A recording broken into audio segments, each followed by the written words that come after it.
Well, big thank you to Krish again. She can hear you. She's in the next room. Yes. And now I would like to welcome up to the stage Jessica and Alex of the 3TC podcast. Come on up. Come on up. And Joseph, come on up.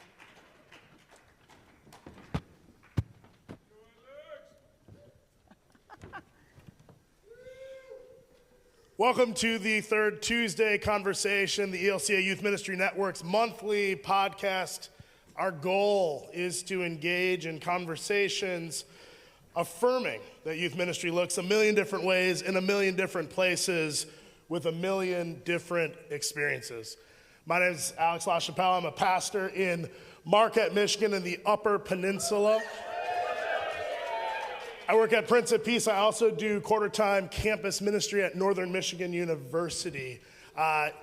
We are called the 3TC podcast, 3rd Tuesday podcast, but sometimes the three for us means the three of us chatting. The three of us, no, there's only two of us. We are talking about Veronica Brito. She is unfortunately a little under the weather, so we send her love, but we want to make sure you know about her representation, that she is a librarian by day, a podcaster with us in the evening sometimes in Philly. Hey, yes. So. Hello, everybody. I'm Jessica Noonan, and I am a deacon in the ELCA, so shout out to our deacons. That was rude. You could be louder than that, but that's okay. It's okay. I see you. No, it's okay. It's all good. So my day job, I serve as the executive director at Lead Connects. We're based in Houston. We're a nonprofit that works with churches and church leaders, with judicatories, and all of our work is around how do we connect with each other and connect with our neighbors, following the ways of Jesus. So that's my day job. My night job is to do our podcast once a month in my pajamas. So this is a whole new thing. I have makeup on and we're in real clothes and y'all are watching us.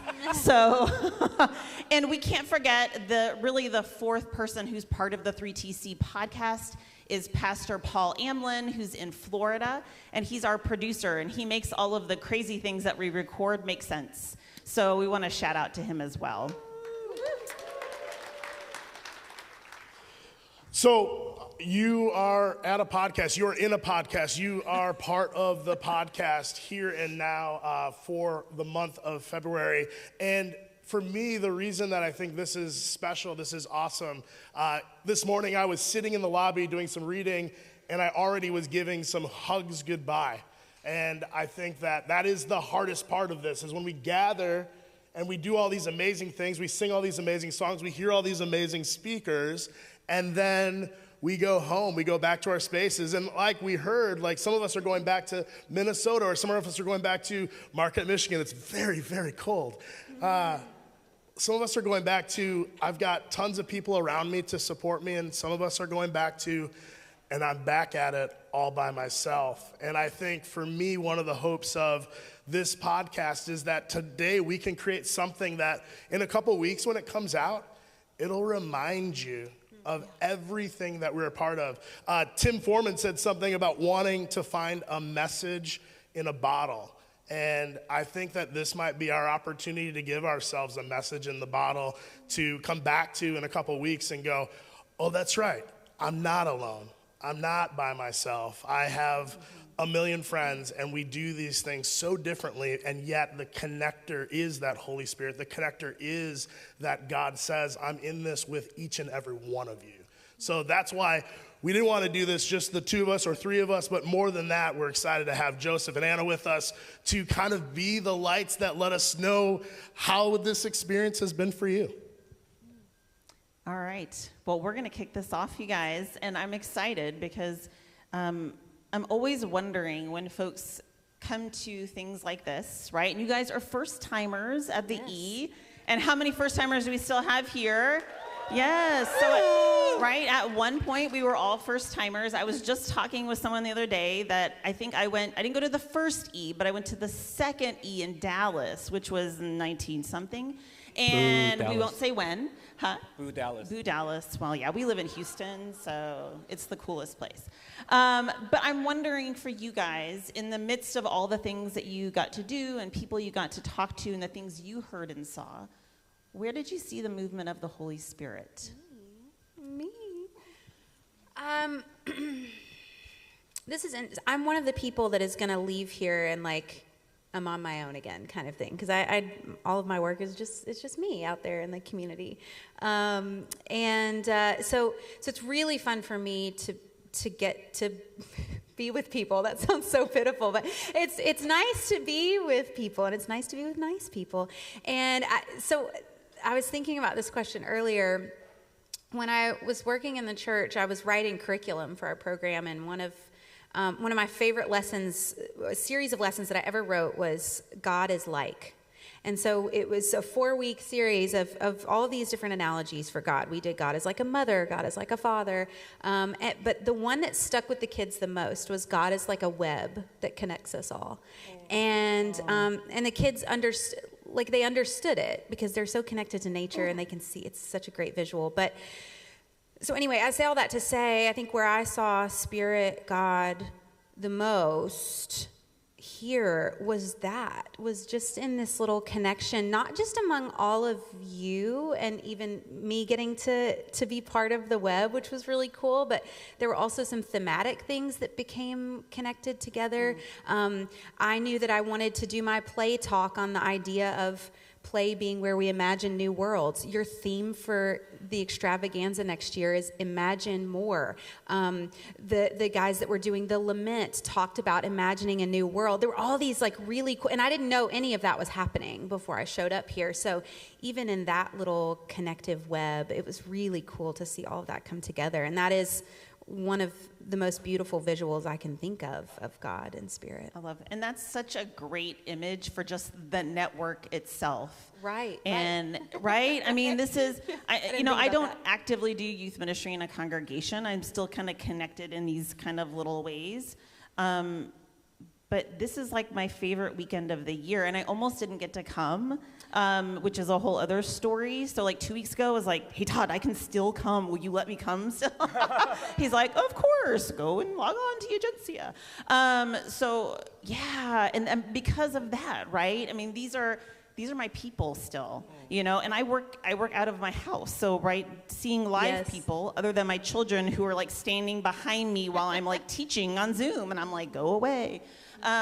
But no, not really. Usually that's just my dog that wants to come and talk to everybody on Zoom. But yeah, it's all these connections. Like I totally missed the Saturday morning session because I was talking with someone who I love dearly, and this is the place we get to see each other and really catch up and connect. Joseph, how about you? Where did you see God's Spirit? Am I allowed to say ditto? This is not Ghost.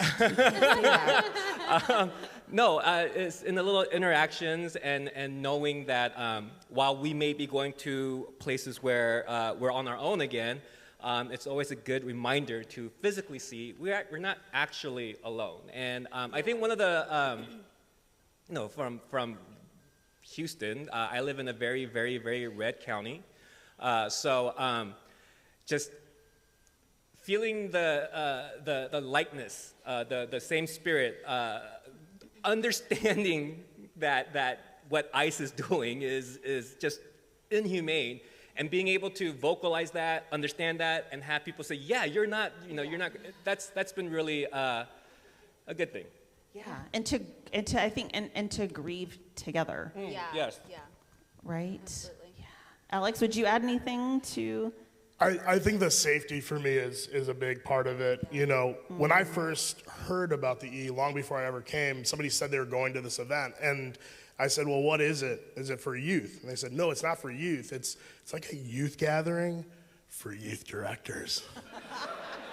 And then they're like, it's all about during the day, but it's actually about at night.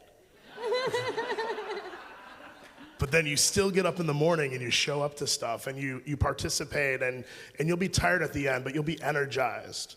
And you'll not know how you're gonna make it tomorrow, but somehow you'll find a way. And I think it was just like, what? And then one time I got invited And then I was like, this is probably one of the greatest things I've ever been to. And even when I thought, like, maybe my time's done, maybe, is it in the budget? Can I find it? I just was like, oh, I can't not, you know? And I think for me, that's the piece. And then it is the being able to share. And it is sometimes lament. Sometimes it really is just, oh man, I'm not having a good time in the spaces with what I'm trying to do, or I'm hitting all these walls, and yet at the same place I'm getting told, here, you're doing great. It's going to work in some way. God's going to make something out of this. You just maybe don't see it yet. So the affirmation that comes with these 3 to 4 days is second to really nothing else. Yeah, and I loved whenever day it was. I don't know what today is. Is it Monday? I don't know. Couldn't tell you. When Anna, you were talking about the imagine, right? Imagine what could you do with this box and what do you see? And I feel like this becomes that space where you're like, oh, okay, I'm outside of the emails and the daily things I need to do, and I do have this opportunity to imagine what's next. Yeah. Where's God nudging me? What could I take back, and what does that translate into my everyday world? Because this is the opportunity to get outside of the day-to-day systems that keep us out of our imagination and into just the grind of things. And it's why I like the idea of, I hate hearing the phrase like, oh, I got to get back to the real world after you go on vacation or after you go to Disney, which I have some beef with Rick Steves about that. But anyway, point is, we don't need to get into that. I'd like to get into it. It's nothing major. Anyway, but what I was going to say was, this is real. This is just as real as anything else. It's just that we, again, don't value these imaginative, exploratory spaces as much. So what happens when we start to see this as just as real, and what could come out of that, what new worlds, what new possibilities. And anyway, so yes. It's that time, it's that space to breathe. Yeah. Right? And we need that. And we need that. Mm-hmm. And for folks that are listening, and then I'll let you talk, I know Alex is like, we saw our time for the next section. If you are not here and you're listening to this, you didn't get to see Flamey Grant. And that was like a spiritual out-of-body experience. It was, right? I mean, I laughed so hard. I was like on the verge of tears.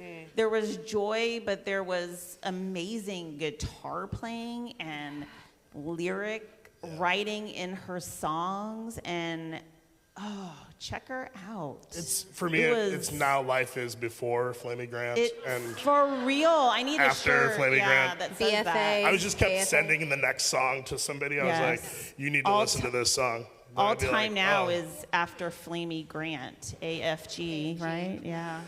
I'm going to tattoo that right there. Okay. Thank you. Sorry, go ahead, Alex. No, I think, and you asked what time it was, and I really think it's important too to recognize one of the great joys is that this extravaganza sometimes breaks into February, and it breaks into the acknowledgement that it's Black History Month. And then we bring up Krish, and she reminds us, the importance of what immigrants, refugees do in our spaces, how they teach us. And I was thinking to myself about Bishop Eaton used to say, church without walls. And I love that, but also I thought to myself, what if it's also a church without walls is the church that decorates and makes walls homey and welcoming? What if a church without walls is the one that builds up protection around those who deserve their dignity and have never not deserved it? And I wonder just kind of if there's any reactions from y'all as you kind of think about the spaces you're going back to. What do you want to take with you, both from that conversation that Chris just gave us, but also from the week? And as public theologians and presenters and Instagram people, how do you want to bring that out? And then what is something maybe that you want to bring back just for yourself? Oh, I guess. One thing I'm walking away with is Dr. Nikki said, what was it, BK and AK, before I knew and after I know. And what happens after I know is the important thing, because knowing is not enough. Like, I know that my high cholesterol and pre-diabetic self should not be eating chicken tenders and gooey butter cake. That's right. Oh, delicious, though. At 8 p.m. at night before, but here I was last night just stuffing my face with these things. So like knowing is good, but it's not enough. It's what we do with what we know. And so it was a really good reminder to knowledge is powerful, but what we do with it is is what matters. Did you know about gooey butter cake, though, before? No, people kept talking about it. So and I was that's like, the after you know. Yeah. Now you know that exists. Sorry, diabetes. True.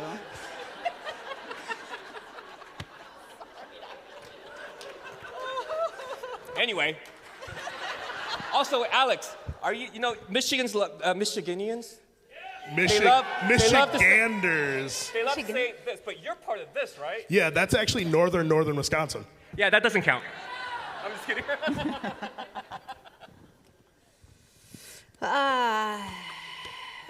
Let me bring it back down. I'm kidding.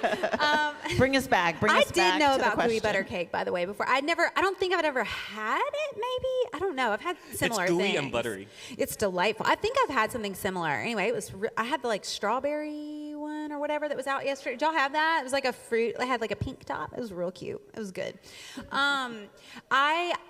I love the idea of decorative walls, like protective walls around community. I think that's a really sweet and beautiful concept. And I didn't have anything till you just said that. Like, that's what I want to take. Like, I mean, really and truly, because my work is just out in the community. And so I want to take that feeling of how can I build really beautiful, protective spaces for kids. And I mean, I do that anyway in my work, but just kind of generally speaking, but I do love the idea of that. And I also was reminded with Dr. Nikki's talk, and even in my reflection afterwards about this story that I told y'all about that one family, because that was a really good check for me in the moment of how can I continually evaluate the spaces that I create for children so that they are completely and fully inclusive as best as I can. And it was just another check to say, okay, wait, I need to continually reevaluate what I'm doing even now outside of the church walls. How can I make that as open and inclusive and safe as possible for these kids? So just that check, and then just the love and encouragement that I got will 100% be fueling me for the next several months, I think. Yeah. I love that. You said something that made, and Krish's talk reminded me of this, right? I think I recently wrote something talking about like, what can I offer, right? When you feel like the things in our country and in our world are so big and overwhelming, and you're like, I have nothing to offer. Am I going to be going out in a protest? Is that really me, or what can I offer? And there's something in seminary that we learned, and hopefully I'm saying her name correctly because I hate saying people's names wrong. Deepa Iyer has this thing called the social change framework.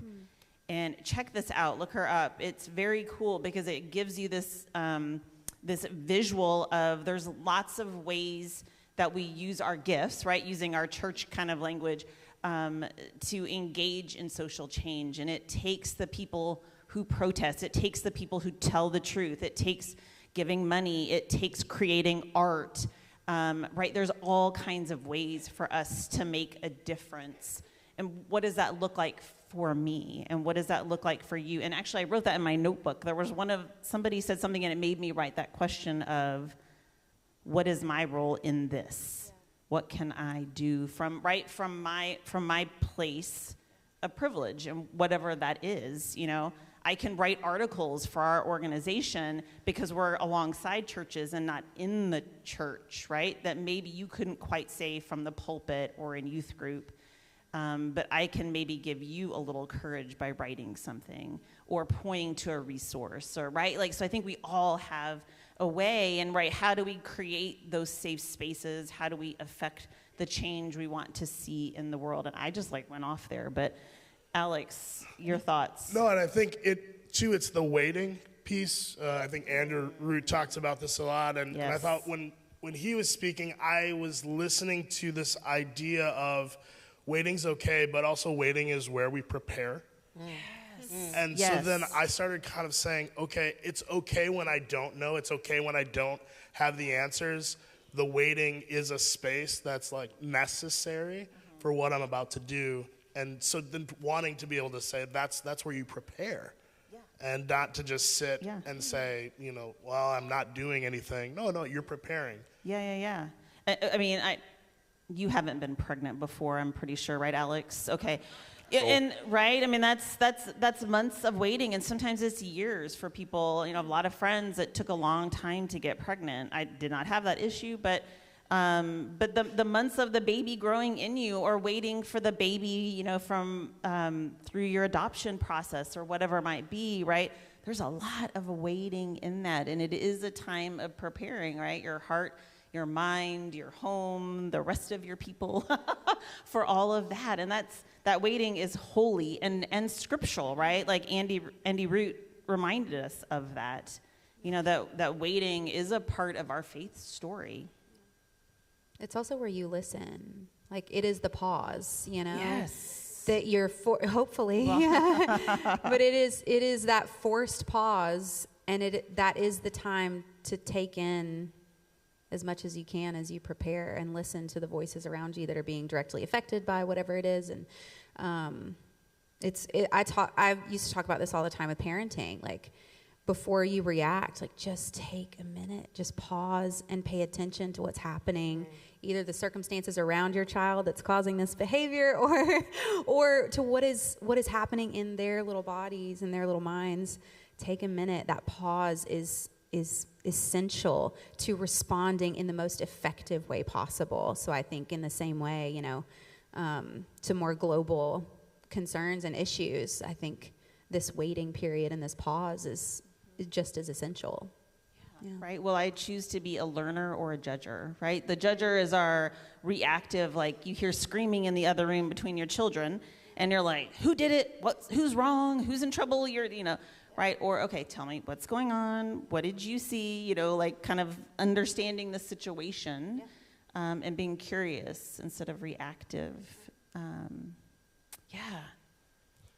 I'm wondering, because of the public personas that we've seen, right when I was walking in that first night, you both had little Instagram videos that were playing that were kind of introducing us to you.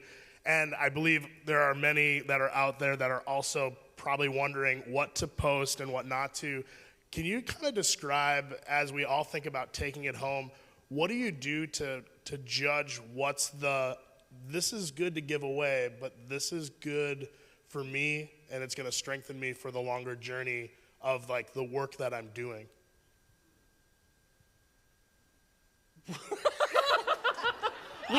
We didn't tell them this question ahead of time, so clearly. They're like, uh-oh. I mean, I always figured if it's good for me, if it works for me, it should work for other people. So usually it's not the best barometers, but if I resonate with it, I know at least one other person is going to resonate with it. So that's what I end up posting. Yeah, I would echo that. I think that's right. Everybody's going to get it wrong at some point. So that's just kind of part of saying things publicly, like saying things out loud. One thing that my husband always tells me is, there are people looking for you. You just have to raise your hand. And so I think, especially for any Enneagram 9s out in the room, we got it. You're so loud for a 9. Good for you. Making your voice heard, yes. But that's the point, right? Like, your voice matters. There were several of the notes for little hearts out there, words for little hearts to that effect. Like, your voice, your words matter. And there's somebody who desperately needs to hear it. Even if it sounds like something someone else already said, there may be something about the way that you deliver that, the way that you speak it, the heart with which you say it, that is going to, like Joseph said, like resonate with someone else in a very particular way. And I just always remind myself of that. Like, someone needs to hear what it is that you're thinking and feeling. So share it, because it will inevitably resonate with someone, and that might make all the difference in the world to them. Yeah. And that's the part of ministry, I think, especially youth ministry, children's ministry, ministry with young adults. You may never know the ways that your words and your actions have mattered in people's lives, right? Sometimes never. Sometimes it's years later, and you're like, oh, that's nice, I said that, and they tell you something. I have no recollection of this. Or the way that you welcomed them, and you're like, oh, well, that's just what we do, right? Like, that's how we act here. This is part of our culture, and you just don't know. The stuff that you guys do matters so much in people's lives, and, regardless of the age. And that, I think, radiates, right? Like ripples on a pond into their family, into their relationships, and the way that you've modeled that for them, right, into the world. I mean, yeah. I have this story where this kid calls me. I'm in seminary, I'm doing youth ministry, and it's like 2 in the morning, and he calls me, and he's crying. And he's like, my dad is just being awful and all that stuff. And I don't remember this. He was sharing a testimony about how he became a pastor in front of the whole conference like this. And I was there, and he pointed to me, he's like, I called my pastor, telling him, and it was 2 in the morning. He said, bro, I can't help you right now. Call me in the morning. And he hung up on me. And I was like, I don't remember that, but that does sound like me. But he said that was a awakening moment for him, and that he realized that he can't always, there's some things that he has to set forward in motion himself. And what turned out to be a really cold response from me, he said that was the moment that really he felt his calling towards ministry. So even if you say the stupidest things, you don't know how God's going to, I do believe it was 2 in the morning. What can I do when is that? So anyway, but you don't know how you're going to affect someone, and even your embarrassing moments can lead to something great. God was working through you, right? I mean, are you surprised? Let's give him a round of applause. Hang up on those kids. Figure it out. You should have figured it out yourself. I didn't say that. That's what he got from it. You kind of said it when you hung up. Yeah. No, I think that's perfect, though, because especially whether it is a youth talk or a sermon or a phone call at 2 a.m., whether it happened or not, the Holy Spirit is working. The Holy Spirit is alive and well, and she's doing great things. So, can I say, at least I answered the call? Sure, buddy. Sure, buddy. But that Holy Spirit will do something with anything. Yeah. So many people will tell me all the time, pastor, everything happens for a reason. And I always kind of kick hard back on that. And I go, I think God can give reason in even the worst circumstance. And once that's the opportunity, then it's going, yes, somebody hung up on me, but I think he already knew that you were loving them. Sure. Like I believe that, because that's why I pointed at you. Yeah. So they didn't also perceive that the hang up was out of hate or anything like that, other than it was 2 a.m. and they also knew they probably broke into the boundaries of time and sleep and things like that. So they also heard, I bet if I call back and I say, I'm really freaking out, that you don't do it twice. You don't do it twice? Okay, maybe you don't do it 3 times. Self-care, I need my sleep. There you go. But I think that's so important to always give yourself that credit. Thank you so much. Thank you so much for everything that you've been doing for us, leading us and teaching us. Thank you for what teaching and leading you'll do when we watch you on Instagram or when we interact with you. And when I call you at 2 a.m., you better answer. Definitely. I will not. My phone's on Do Not Disturb. I hope that if you like some of this content, you'll consider thinking about the 3rd Tuesday conversation as something that brings in people like this to talk and converse and to think about all those little nooks and crannies of youth ministry that we're all wondering and thinking and sometimes struggling with. And again, just a big thank you for everything. Absolutely. Thank you. All right. Thank y'all so much. Thank you. We're out of here.